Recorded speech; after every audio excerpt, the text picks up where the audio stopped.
Hey guys, welcome back to another episode of The Real Review.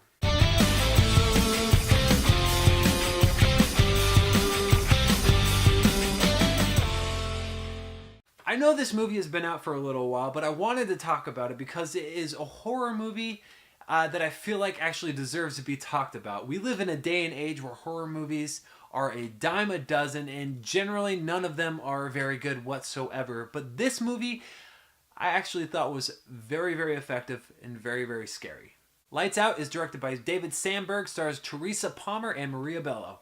Lights Out is kind of a supernatural story, but kind of not a supernatural story at the same time. I'll let you make that determination if you decide to watch it, but essentially there is this creature that is attacking people and killing people only when the lights are out. When the lights are on, you're fine. You're good. But if the lights are out, then run. Lights Out is actually a full-length feature film based on like a 3-minute video that David Sandberg did a couple years on YouTube. And through that process, James Wan and kind of ushered him into the process of bringing him from making short films into making feature-length films. And if James Wan wants you, you say yes.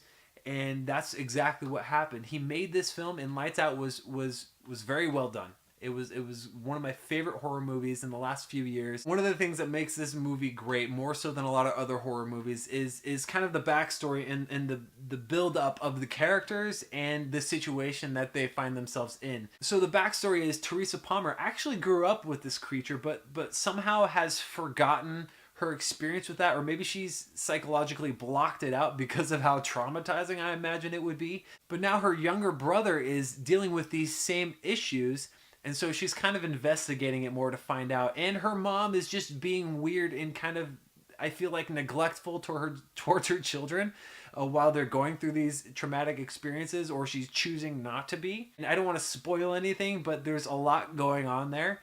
And that whole build-up and backstory actually makes you care about the characters more and wants you to see them succeed. And I think the way that they film that, it's done in a really effective manner. So great acting in horror films actually might be hard to come by, because typically a horror film is made for pretty cheap, and they don't spend a lot of money on them because they know that when they put them out, they're gonna make a bunch of their money back.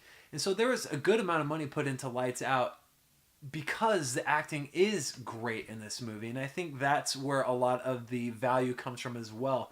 And I'd like to see a lot of other horror movies model themselves at that they can actually invest in actors who are good, and it added so much to this film. Along with the same line, there's kind of like this boyfriend character at the beginning of the film that you're introduced to, and you're like, wow, this guy's gonna last for like 0 seconds. He's gonna be one of the first guys to go, because you don't really like him at first. And then what happens is you actually really start to like him, and he does a lot of things that aren't like cliche or normal for a boyfriend character like that to do in a horror movie. He's actually quite helpful in a lot of ways. Another element that I really liked is the lights out effect. So what happens is whenever the lights are off, the creature is there. Whenever it's on, the creature is not there.